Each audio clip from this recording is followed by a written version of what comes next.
Question number 11 यहाँ पे हम डिस्कस कर रहे हैं। क्वेश्चन में आपको दिया है कि दो लॉन्ग स्ट्रेट वायर हैं और हर एक में करंट जो है 5 एम्पियर के बराबर है और उनको प्लेस किया गया है along the x and y axis respectively. The current points along into the positive directions of the axis. Find the magnetic fields at the points 1, 1, -1, 1, -1, -1 and 1, -1. इन चारों पॉइंट्स पर आपको मैग्नेटिक फील्ड निकालना है। तो पहले यहाँ पे मैं वायर्स का डायग्राम बना देता हूँ। वायर जो है वो पॉजिटिव एक्स एक्सिस और पॉजिटिव वाई एक्सिस और पॉजिटिव एक्स एक्सिस की तरफ रखे हुए हैं लाइक दिस, इस तरीके से। ये है प्लस एक्स एक्सिस, ये आपके पास है प्लस वाई एक्सिस। वायर जो है ऐसे रखे हैं, करंट जा रहा है ऐसे और एक में करंट जा रहा है ऐसे। करंट आई के बराबर मान लेता हूं। तो पहला पॉइंट हमारे पास है 1, 1, यानी 1, 1 एक पॉइंट ऐसा होगा जो यहाँ पे लाई करेगा, जिसकी दूरी y एक्सिस से कितनी होगी 1 सेंटीमीटर के बराबर, 1 मीटर के बराबर, और x एक्सिस से जिसकी दूरी होगी कितनी 1 मीटर के बराबर। तो इसलिए इसका कोऑर्डिनेट होगा 1, 1 के बराबर। अब इस पॉइंट पर मैग्नेटिक फील्ड मुझे दोनों वायर्स की वजह से निकालना है। तो मैं वायर की वजह से जानता हूं तरीका क्या है मैग्नेटिक फील्ड की डायरेक्शन देखने का, कि अपना जो राइट हैंड का थंब है उसे आप करंट की डायरेक्शन में पॉइंट कीजिए और अपनी फिंगर्स को पॉइंट कीजिए जहां पे आपका पॉइंट है। राइट में है तो ऐसे, लेफ्ट में है तो ऐसे। तो राइट की तरफ मैंने पॉइंट किया और जो आपकी हथेली जो है, जो आपका ये जो गोरा वाला जो पार्ट है हाथ का, उसको आप अंदर की तरफ आप देख सकते हैं, अंदर की तरफ ये पॉइंट कर रहा है। इसका मतलब मैग्नेटिक फील्ड भी अंदर की तरफ है इस पॉइंट पर। तो इस वायर की वजह से मैं कह सकता हूं मैग्नेटिक फील्ड अंदर की तरफ है, अंदर की तरफ। और इसकी वजह से देखें तो इसकी वजह से देखें तो मैग्नेटिक फील्ड जो है बाहर की तरफ है, एक बी जो है वो बाहर की तरफ है। अब मैग्नीट्यूड की बात करें तो मैं कह सकता हूं इस वायर की वजह से यहाँ पे जो मैग्नीट्यूड होगा वो होगा μ0/4 पाई 2I/1 के बराबर। ये अंदर की तरफ है और इसकी वजह से जो मैग्नेटिक फील्ड है वो कितना आ जाएगा μ0/4 पाई 2I, यहाँ से जो इसका परपेंडिकुलर डिस्टेंस है वो 1 मीटर है, विच इज बाहर की तरफ। तो यदि मैं इन दोनों का समीशन यदि कर देता हूँ तो आपको क्या मिल जाएगा 0 के बराबर, बिकॉज इनके मैग्नीट्यूड आपस में इक्वल है लेकिन इनकी डायरेक्शन जो है वो ऑपोजिट है। तो दो वेक्टर्स इक्वल मैग्नीट्यूड के ऑपोजिट डायरेक्शंस में है तो उनका समीशन 0 के बराबर आएगा। तो यहाँ पे कह सकता हूँ मैं मैग्नीट्यूड 0 के बराबर आपको मिलने वाला है। तो पहला पार्ट हमने यहाँ पे सॉल्व कर लिया 1, 1 पे। अब आता है आपके पास -1, 1, -1, 1 पॉइंट पे आपको निकालना है मैग्नेटिक फील्ड कितना होगा। देखिए बेटा, -1, 1 यहाँ पे एक पॉइंट आपको मिल रहा है ऐसे, यहाँ पे -1, 1। तो इसकी वजह से जो मैग्नेटिक फील्ड है वो आएगा आपके पास बाहर की तरफ, और इसकी वजह से जो मैग्नेटिक फील्ड है वो भी आएगा बाहर की तरफ। तो मैं कह सकता हूं कि इसकी वजह से यहाँ मैग्नेटिक फील्ड, इसकी वजह से यहाँ मैग्नेटिक फील्ड, दोनों आपस में सेम मैग्नीट्यूड के होंगे और दोनों बाहर की तरफ हैं। तो मैं लिख सकता हूँ 2b के बराबर मैग्नीट्यूड है टोटल मैग्नेटिक फील्ड का बाहर की तरफ। ये b नेट की वैल्यू मिल जाएगी आपको 2b के बराबर, which is equals to 2 times μ0/4 pi 2I/1 के बराबर। ये आंसर आपको मिल जाएगा। अब बात करें सी पार्ट की, -1, -1 यानी कि ये कहीं यहाँ पर है पॉइंट, यहाँ पर। अब इस पॉइंट पर आपको देखना है मैग्नेटिक फील्ड की डायरेक्शन। तो पहले आप वर्टिकल वायर की तरफ से देखिए। वर्टिकल वायर में करंट है ऐसे, तो हथेली जो है बाहर की तरफ है, तो एक मैग्नेटिक फील्ड होगा बाहर की तरफ। और इस वाले वायर में करंट जो है इस तरफ है, मैं कह सकता हूँ ये जो मैग्नेटिक फील्ड होगा वो अंदर की तरफ होने वाला है। तो अंदर की तरफ मैग्नेटिक फील्ड यहाँ पे आ गया। तो मैं कह सकता हूँ दो वायर्स की वजह से मैग्नेटिक फील्ड है अंदर की तरफ है। तो आंसर आपको होगा 2b अंदर की तरफ, यानी कि ये मैग्नीट्यूड 2 × μ0/4 पाई 2I/1 मीटर, और 2 यहाँ पे लगा ही दिया है कि नेट मैग्नेटिक फील्ड अंदर की तरफ आपको मिल जाएगा। अच्छा, इसकी तरफ से बाहर था, अच्छा एक बाहर है भाई, एक बाहर है और इसकी वजह से जो है वो अंदर है, तो ये 0 हो जाएगा, 0 हो जाएगा, 0 हो जाएगा। एक अंदर एक बाहर है, थोड़ा सा मिस्टेक हुआ है यहाँ पे। आप देखें लास्ट वाले पार्ट में 1, -1 पे, तो x की वैल्यू 1, y की वैल्यू -1, इस पॉइंट पे देखना है। तो इस पॉइंट पे वर्टिकल वायर की तरफ से देखें, वर्टिकल वायर की तरफ से देखें तो ये मैग्नेटिक फील्ड अंदर की तरफ है, अंदर की तरफ मैग्नेटिक फील्ड है तो इस तरीके से, और इस वाले वायर की वजह से देखें तो भी मैग्नेटिक फील्ड अंदर की तरफ है। तो अब मैं कह सकता हूँ यहाँ पे नेट मैग्नेटिक फील्ड 2b होगा अंदर की तरफ, that will B 2 × μ0/4 pi 2i/1 के बराबर। ठीक, तो ये हमारे 4 आंसर्स हो जाएंगे। अब चलते हैं अगले सवाल की तरफ। अगला सवाल है कुछ इस तरीके से कि क्वेश्चन में दिया है कि 4 लॉन्ग स्ट्रेट वायर्स हैं और चारों में करंट जो है 5 एम्पियर के बराबर है। उनको प्लेस किया गया है प्लेन में shown in figure. The point of intersection form a square of side 5 centimetre. Find the magnetic field at the centre P. तो ये जो है एक स्क्वायर बना रहे हैं, ये जो पॉइंट ऑफ इंटरसेक्शन है इन वायर्स के, एक स्क्वायर बना रहे हैं। स्क्वायर की जो साइड है वो 5 सेंटीमीटर है, ये 5 सेंटीमीटर है, ये 5 सेंटीमीटर है और ये 5 सेंटीमीटर है। तो आपको बताना है पी पॉइंट पर मैग्नेटिक फील्ड कितना होगा। तो आप बेटा ध्यान से देखिए कि हर एक वायर से जो परपेंडिकुलर डिस्टेंस है, यदि मैं ये निकाल लेता हूँ, कितना आ जाएगा ये 2.5 सेंटीमीटर। तो मैं कह सकता हूं कि किसी भी वायर से जो परपेंडिकुलर डिस्टेंस है, इस वायर से परपेंडिकुलर डिस्टेंस, इस वायर से परपेंडिकुलर डिस्टेंस, इस वायर से परपेंडिकुलर डिस्टेंस, पॉइंट पी की जो है वो 2.5 सेंटीमीटर है। तो सवाल कुछ ऐसा बन जाता है कि हमारे पास एक वायर है ऐसे, दूसरा वायर है ऐसे, यहां से 2.5 सेंटीमीटर दूर, r डिस्टेंस दूर, यहां से r डिस्टेंस दूर, एक वायर यहां पे है जहां से r डिस्टेंस दूर, और यहाँ पे एक और वायर है जहां से r डिस्टेंस दूर। आपको निकालना है मैग्नेटिक फील्ड कितना होगा। तो एक एक करके जो है स्टार्ट करते हैं मैग्नेटिक फील्ड निकालना। मैं इस वायर को नाम दे देता हूँ wire number 1, wire number 2, wire number 3, 1 इसको दीजिए, 2 इसको दीजिए, 3 इसको दीजिए और 4 इसको दीजिए। ठीक है, तो इस पॉइंट पर मैग्नेटिक फील्ड 1 की वजह से देखिए कितना आएगा अंदर की तरफ। सो मैं लिख देता हूं B1 is equal to B अंदर की तरफ। सेकंड वाले वायर की वजह से आप देख सकते हैं मैग्नेटिक फील्ड बाहर की तरफ है। सो मैं B2 को लिख सकता हूं B बाहर की तरफ। मैं थर्ड वायर की वजह से कह सकता हूं अंदर की तरफ होगा magnetic field. So B3 is equal to B into अंदर की तरफ, और इस फोर्थ नंबर के वायर की वजह से कह सकता हूं बाहर की तरफ मैग्नेटिक फील्ड है। So B4 is equal to B बाहर की तरफ। यदि इन चारों का समेशन यदि आप करते हैं, सो अंदर वाले की तरफ जो मैग्नेटिक फील्ड है वो बाहर वाले की तरफ मैग्नेटिक फील्ड से कैंसिल आउट हो जाएगा। ऐसे ये दोनों आपस में कैंसिल आउट हो जाएंगे, तो आपका नेट मैग्नेटिक फील्ड जो है वो मिलेगा आपको 0 के बराबर। So net magnetic field will be equal to 0। इसके बाद चलते हैं बी पार्ट की तरफ कि point Q1, Q2, Q3, Q4 are point situated on the diagonals of the square and the distance from point P is such that equal to the length of diagonal of the square। यानी कि ये जो square बीच में बन रहा था, इसके diagonal की जो लेंथ है वही डिस्टेंस है पॉइंट P की Q1 से, पॉइंट P की Q2 से, पॉइंट P की पॉइंट Q4 से और पॉइंट P की Q3 से। तो हमें इन चारों पॉइंट्स पर क्या करना है, मैग्नेटिक फील्ड निकालना है। तो चलिए मैग्नेटिक फील्ड निकालते हैं सारे चारों पॉइंट्स पर। तो पॉइंट Q1 हमारे पास है ऐसे,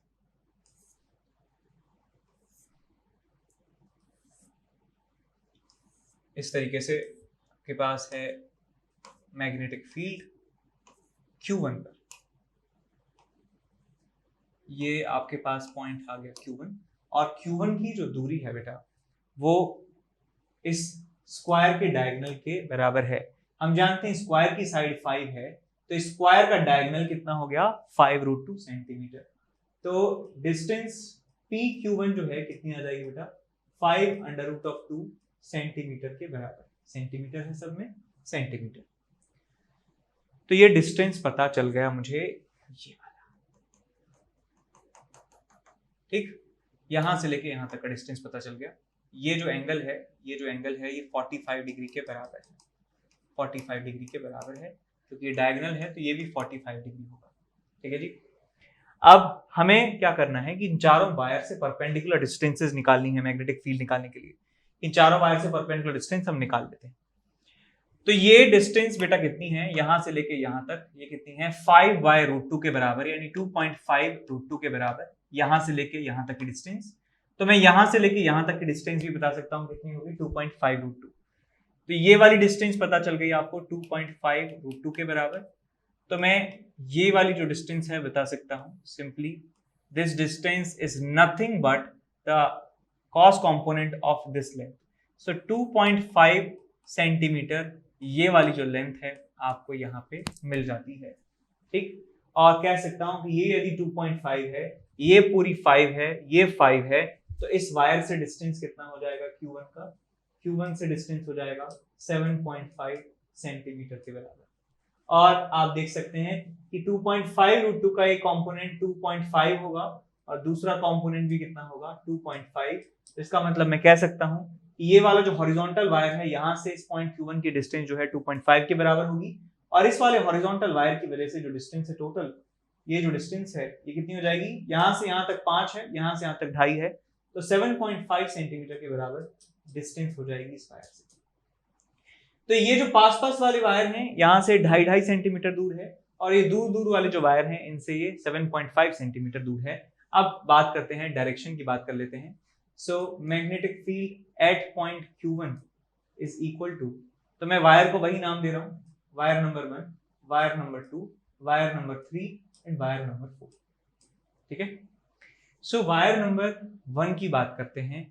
वायर नंबर 1 की वजह से पॉइंट Q1 पर मैग्नेटिक फील्ड, तो यहाँ पे करंट की डायरेक्शन है ऐसे, हथेली जो है बाहर की तरफ आपको मिल रही है, तो बाहर की तरफ मैग्नेटिक फील्ड होगा और उसकी वैल्यू कितनी होने वाली है, μ0/4 पाई 2I/2.5 बाहर की तरफ।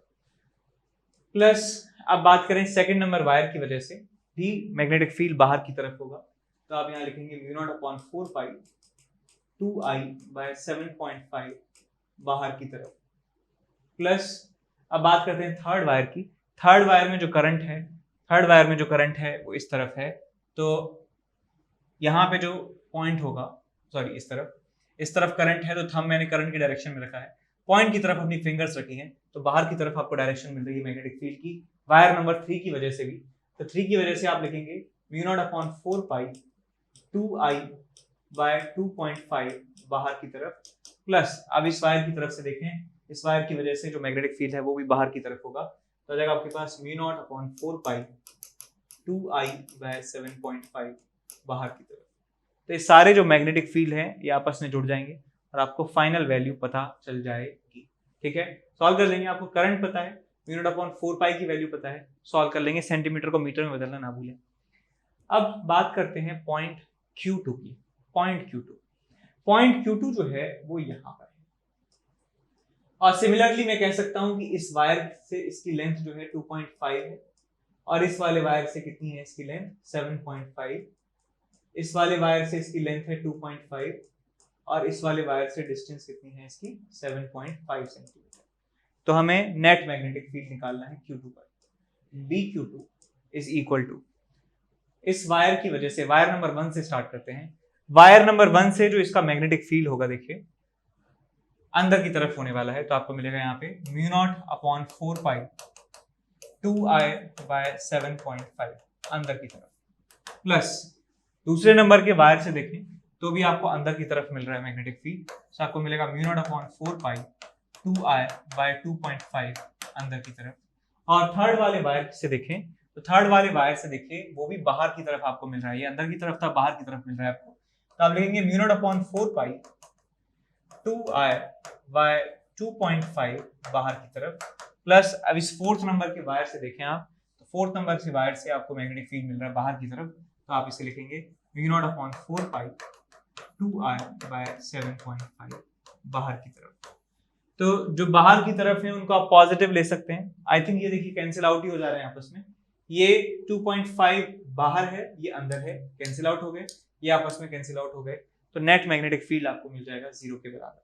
सिमिलरली आप Q3 और Q4 भी निकाल सकते हैं बड़ी आसानी से, सेम पैटर्न फॉलो हो रहा है। यदि मैं बात करता हूं Q3 की बात करता हूं यहाँ पे, तो Q3 की डिस्टेंस यहाँ से 2.5, यहाँ से 2.5, यहाँ से यहाँ की डिस्टेंस 7.5, यहाँ से डिस्टेंस 7.5, तो दो मैग्नेटिक फील्ड में डिनोमिनेटर में 7.5 सेंटीमीटर आएगा और दो मैग्नेटिक फील्ड्स में डिनोमिनेटर में 2.5 आपको यहाँ पे मिलेगा। तो Q3 पे और Q4 पे मैग्नेटिक फील्ड आप निकाल सकते हैं बड़ी आसानी से। ठीक है, क्वेश्चन नंबर 13 आपके सामने यहाँ पे डिस्कस कर रहे हैं। क्वेश्चन में आपको दिया है कि एक लॉन्ग वायर है, उसको मिडिल से जो है राइट एंगल बनाते हुए बेंड कर दिया है, तो आपको बताना है कि मैग्नेटिक फील्ड का जो मैग्नीट्यूड है points P, Q, R and S are equal and find this magnitude. तो हमें ये बात प्रूव करनी है कि point P, Q, R, S पर जो नेट मैग्नेटिक फील्ड होने वाला है इस सिस्टम की वजह से, तो वो एक समान होगा और वो एक समान मैग्नीट्यूड भी आपको कैलकुलेट करना है कितना होगा। तो ये हमारे पास कह सकते हैं कि एक सेमी इनफाइनाइट वायर है, लॉन्ग वायर है यानी इनफाइनाइट वायर है, उसको मिडिल से हमने बेंड कर दिया है। तो हमारे पास कह सकते हैं कि दो सेमी इनफाइनाइट वायर हैं जो 90 डिग्री पे इंक्लाइंड है एक दूसरे से। तो ये इनफाइनाइट वायर है, ये इनफाइनाइट वायर है। आपको एक फॉर्मूला याद होना चाहिए, यदि आपके पास एक सेमी इनफाइनाइट वायर है और इस सेमी इनफाइनाइट वायर के इस एंड से r डिस्टेंस पे कोई पॉइंट यदि होता है, तो उस पॉइंट पर जो मैग्नेटिक फील्ड का मैग्नीट्यूड होता है वो होता है mu naught upon 4 pi I by R के बराबर। ये मैग्नेटिक फील्ड का मैग्नीट्यूड होता है। जो डायरेक्शन देखने का तरीका जो पहले से करते आए हैं वही है। तो मैं पॉइंट P पे जो है देख रहा हूं, पॉइंट P पर मैग्नेटिक फील्ड कितना है। अच्छा, एक बात और आपको बतानी है, यदि r की वैल्यू 0 के बराबर कर दी जाती है, यदि r की वैल्यू 0 के बराबर कर दी जाए, इसका मतलब क्या है, यदि ये पॉइंट जो है यहां पर आ जाता है तो नेट मैग्नेटिक फील्ड आपको याद रखना है 0 के बराबर है। या इस पूरी लाइन पर जहां पे वायर एग्जिस्ट कर रहा है, यहां पर यदि कोई पॉइंट है, पॉइंट P, तो इस पॉइंट पर जो मैग्नेटिक फील्ड का जो वैल्यू होगा that will be equal to 0। So एक वायर है, सेमी इनफाइनाइट वायर, इस वायर पर ही एग्जिस्ट कर रहा है पॉइंट P, तो पॉइंट P पर नेट मैग्नेटिक फील्ड कितना होगा, 0 के बराबर। नेट मैग्नेटिक फील्ड 0 होगा इस वायर की वजह से, और इस वायर की वजह से ये जो डिस्टेंस है d के बराबर है, तो मैं कह सकता हूं इस वायर की वजह से यहाँ पर मैग्नेटिक फील्ड होगा BP इज इक्वल्स टू 0 इसकी वजह से plus mu naught upon 4 pi I bye D के बराबर। तो P पॉइंट पर मैग्नेटिक फील्ड का मैग्नीट्यूड आपको मिल जाता है। अब बात करें पॉइंट Q की।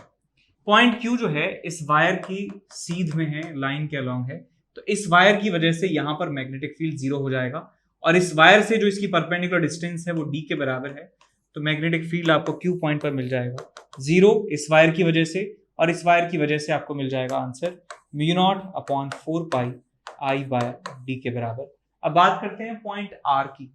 Q हो गया, पॉइंट R हो गया। पॉइंट R जो है वो इस वायर की लेंथ के अलॉन्ग है, तो इस वायर की वजह से इस पॉइंट पर मैग्नेटिक फील्ड 0 हो गया है, लेकिन इस वायर से इसकी जो परपेंडिकुलर डिस्टेंस है d के बराबर है, तो आपको पॉइंट R पर मैग्नेटिक फील्ड मिल जाता है mu naught upon 4 pi I bye D plus 0 के बराबर। अब बात करते हैं पॉइंट S की। पॉइंट S जो है इस वायर पर लाई करता है, तो इस वायर की वजह से यहाँ पर मैग्नेटिक फील्ड 0 हो गया, और इस वायर की वजह से मैग्नेटिक फील्ड जो है d डिस्टेंस दूर कितना हो जाएगा, B at S is equal to 0 इस वायर की वजह से। इस वायर की वजह से S पॉइंट पर 0 होगा मैग्नेटिक फील्ड, और इस वायर से जो परपेंडिकुलर डिस्टेंस है वो d के बराबर है, तो आपको मिल जाएगा plus mu naught upon 4 pi I bye D के बराबर। तो इस तरीके से चारों पॉइंट्स पर मैग्नेटिक फील्ड निकाल लिया हमने। तो आप देख सकते हैं क्लियरली कि सब जगह जो मैग्नेटिक फील्ड है वो इक्वल मैग्नीट्यूड का है, तो आप बता सकते हैं इक्वल मैग्नीट्यूड जो है वो कितना हो गया, mu naught upon 4 pi I bye D के बराबर। ठीक, अब चलते हैं अगले क्वेश्चन की तरफ। क्वेश्चन नंबर 14 यहाँ पे हम डिस्कस कर रहे हैं। क्वेश्चन में आपको दिया है, consider a straight piece of length x of wire carrying a current I, let P be a point on the perpendicular bisector of the piece situated at a distance d from the middle point. Show that for d greater than x, the magnetic field at P varies at 1 by d square, whereas for d less than x, it varies as 1 by d. तो यहाँ पे जो है diagram draw कर लेते हैं। हमारे पास एक वायर है जिसकी लेंथ जो है x के बराबर है। इस वायर के परपेंडिकुलर बाइसेक्टर पे एक पॉइंट एग्जिस्ट करता है, पॉइंट का नाम है P, और ये जो डिस्टेंस है यहां से कितनी है, d के बराबर है। तो इसकी लेंथ x है बेटा, तो ये यहां से आ जाएगा x/2 डिस्टेंस में, और ये आ जाएगा आपके पास x/2 डिस्टेंस में। ठीक,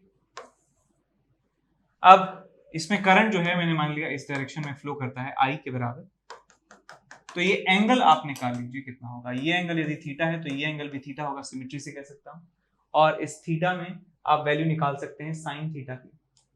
साइन थीटा की वैल्यू आप यहां से निकाल सकते हैं। ये d है, ये x/2 है, तो मिल जाएगा आपको d स्क्वायर प्लस x²/4 का अंडर रूट। तो साइन थीटा आपको मिल जाएगा दिस परपेंडिकुलर अपॉन हाइपोटेनस।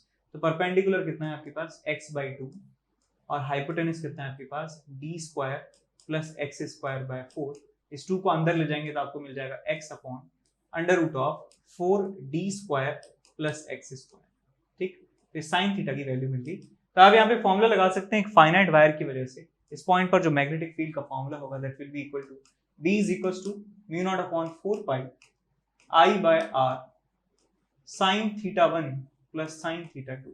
दोनों ही थीटा 1 थीटा 2 बराबर हैं, साइन थीटा के बराबर हैं, तो आपको आंसर यहाँ पे मिल जाएगा mu naught upon 4 pi 2I by D into sine theta. तो यहाँ पे वैल्यू आपको मिल जाएगी mu naught upon 4 pi 2I by D, और यहाँ पे साइन थीटा की जगह आपको मिल जाएगा x upon under root of 4D square plus x square. तो पहले पार्ट में आपसे पूछा गया है यदि d की वैल्यू बहुत बहुत ज्यादा है x से, d की वैल्यू बहुत बहुत ज्यादा है x से, तो इस एक्स स्क्वायर को नेग्लेक्ट कर सकता हूं मैं d स्क्वायर के रेस्पेक्ट में, 4d स्क्वायर के रेस्पेक्ट में। तो ये वाली टर्म आपको मिल जाएगी if d is greater than x। तो आपको मिलेगा net magnetic field is equals to mu naught upon 4 pi 2I by D, और यहाँ पे आपको मिलेगा x अपॉन 4d स्क्वायर का अंडर रूट 4d स्क्वायर। तो ये आपको मिल जाएगा x अपॉन 2d स्क्वायर, आ जाएगा I बाई डी स्क्वायर, आ जाएगा म्यू नॉट अपॉन 4 पाई नेट मैग्नेटिक फील्ड। तो यहाँ पे आप नेट मैग्नेटिक फील्ड को प्रोपोर्शनल दिखा सकते हैं 1 बाई डी स्क्वायर के। यही हमें प्रूव करना था। अब कह रहे हैं कि यदि if d is much less than x, d की वैल्यू x से बहुत बहुत कम है, d की वैल्यू x से बहुत बहुत कम है, तो मैं यहां से इसको नेग्लेक्ट कर सकता हूं 4d स्क्वायर को। 4d स्क्वायर को यहां से नेग्लेक्ट कर देंगे तो आपको क्या मिलेगा बेटा, mu naught upon 4 pi 2I by d into x upon 4d square plus x square में इस d स्क्वायर को नेग्लेक्ट कर देंगे तो आपको मिल जाएगा यहाँ पे x अपॉन x, और ये आ जाएगा आपके पास 2I बाई d, आ जाएगा आपके पास म्यू नॉट अपॉन 4 पाई। तो यहाँ से x कैंसिल आउट हो गया, तो नेट मैग्नेटिक फील्ड आप कह सकते हैं यहाँ से net magnetic field is proportional to 1 upon D. तो 1 अपॉन डी स्क्वायर के प्रोपोर्शनल है यहाँ पे, और यहाँ पे 1 अपॉन डी के प्रोपोर्शनल है। यही आपको प्रूव करना था। ठीक।